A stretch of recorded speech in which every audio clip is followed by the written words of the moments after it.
السلام علیکم. آج ہم پڑھنے جا رہے ہیں topic number 4 from the lesson agriculture, جو ہے نان فوڈس میں ہمیں آتے ہیں ربر، فائبر کراپس اور جوٹ. ربر جو ہے یہ ایک ایکویٹوریل کراپ ہے، مطلب کہ اراؤنڈ ایکویٹوریل ریجنز یہ گرو کرتا ہے، مگر جب ہم اس کو ویسی کنڈیشنز پرووائڈ کرتے ہیں تب یہ ٹراپیکل اور سب ٹراپیکل ایریاز میں بھی گرو کیا جاتا ہے. اس کو گرو کرنے کے لیے ٹیمپریچر ہونا چاہیے اباؤٹ 25 ڈگری سیلسیس اور رین فال مور دین 200 سینٹی میٹرز. یہ ایک انڈسٹریل را مٹیریل ہے جو بہت ساری انڈسٹریز میں یوز ہوتا ہے، اور اس کو پروڈیوس کرتی ہیں states like Kerala, Karnataka, Tamil Nadu, Andaman and Nicobar islands and Garo hills of Meghalaya. Rubber, fibre crop اور جوٹ جو ہے یہ سب ہم گرو کرتے ہیں، کلٹیویٹ کرتے ہیں for commercial purpose. Fibre crops میں آتے ہیں کاٹن، جوٹ اینڈ سلک. جیسا کہ ہمیں پتہ ہے سلک ہمیں نکلتا ہے سلک ورم سے، یعنی ان کے جو کوکونز بناتے ہیں وہیں سے، اور جو بھی اس ریلیٹڈ سبجیکٹ ہے اس کو ہم بولتے ہیں سیریکلچر. اس کے بعد آتا ہے کاٹن اینڈ جوٹ، جو ہم یہ پلانٹس سے پروڈیوس کر سکتے ہیں، جو ہم کلٹیویٹ کر سکتے ہیں. کاٹن ہمیں گرو ہوتا ہے بلیک، یا ان کو بولتے ہیں ریگر سویل، جو کہ آتے ہیں ڈیکن پلیٹیو میں، اور یہ ان میں زیادہ یہ کاٹن زیادہ تر ہمیں ملتا ہے ان اسٹیٹ سے، مہاراشٹر، گجرات، مدھیہ پردیش، کرناٹکا، تامل ناڈو.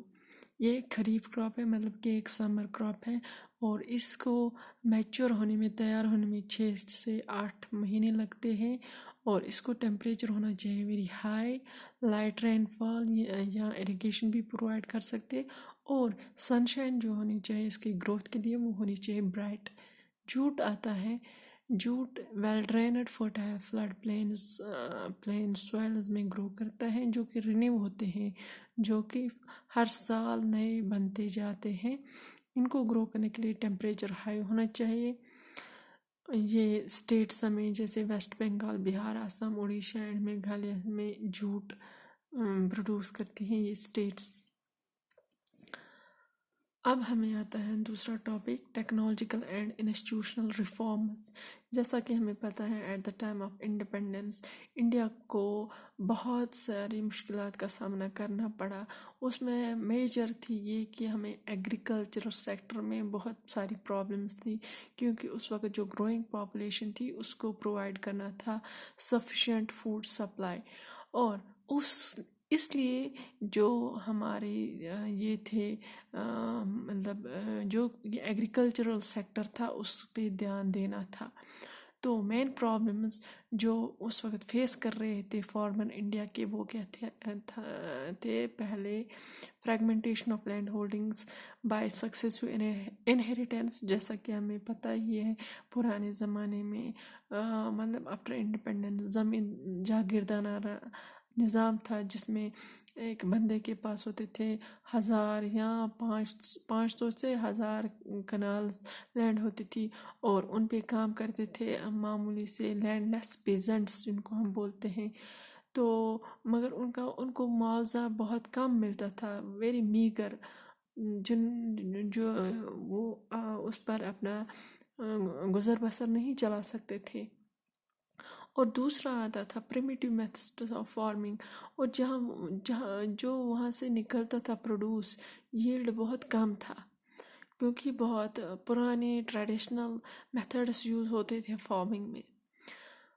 تیسرا dependence on monsoon and natural fertility of soil.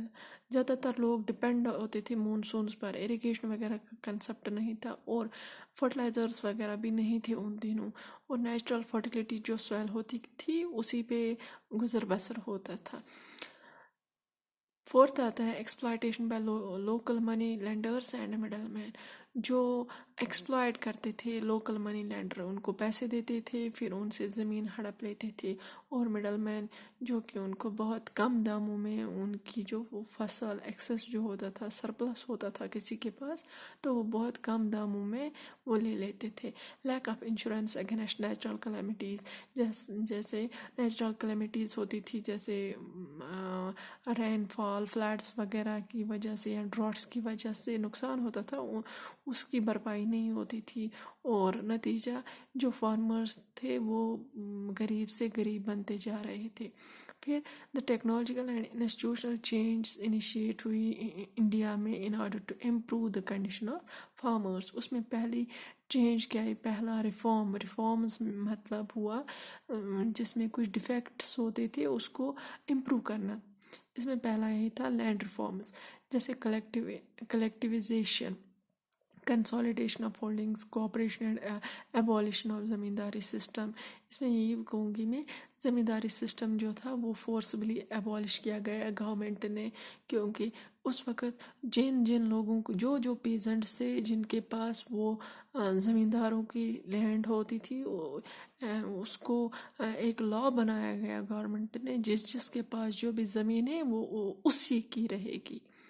دوسرا ایگریکلچر ریفارم، جیسے ہمیں پتہ ہے green revolution and white green revolution سبز انقلاب جو کہ پلانٹس میں آیا، اور وائٹ ریولوشن جو کہ ڈیری فارمنگ میں آیا. گرین ریولوشن کی وجہ سے جو کہ 1960s میں آ گیا، اس وجہ سے جو تھی فصل پروڈیوس وغیرہ بہت زیادہ نکلنے لگی.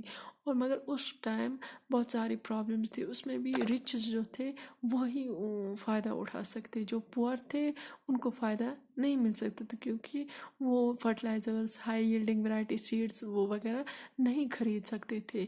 اس لیے تیسرا ہے لینڈ ڈیولپمنٹ پروگرام، جس میں provision for crop insurance against drought, flood, cyclone etcetera, یا اسٹیبلشمنٹ آف گرامین بینکس. یہاں جو ہم دیتے ہیں گورنمنٹ دیتی ہے سبسڈیز وغیرہ پہ، مطلب جو بھی سیڈز وغیرہ پرووائڈ کرتی ہیں آج گورنمنٹ، وہ چیزیں آئیں. Cooperative societies and banks for providing, آج کل گورنمنٹ اب دیتی ہے لونز.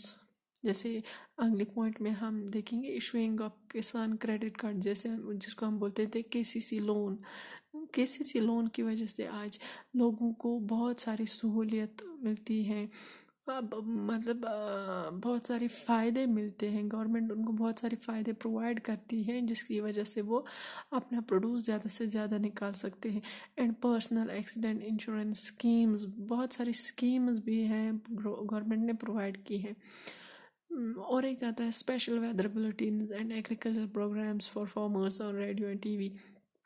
ہمیشہ ہم دیکھتے ہیں کشمیری چینل، جس کو ہم بولتے ہیں کوشر چینل، اس میں بھی آتے ہیں فارمرز کے لیے، یا وہ بکلیٹس آتے ہیں جس میں بولا جاتا ہے کہ فارمرز کو کیسے پیسٹیسائڈس وغیرہ فرٹیلائزرز کا یوز کرنا ہوتا ہے. مطلب سب کچھ اب آتا ہے. اس کا مقصد یہی تھا کہ جو فارمرز ہیں ان کو فائدہ پہنچے، ان کو زیادہ سے زیادہ پروڈیوس نکلے، ان کو سرپلس نکلے. وہ صرف سیلف سسٹین نہ کر سکے، بلکہ جو ان کا جو وہ ہے وہ اپنے انکم بھی بڑھا سکتے ہیں. اس وجہ سے کہ اس کا مقصد یہی تھا کہ in order to improve the condition of farmers. So we have to conclude here. Thank you.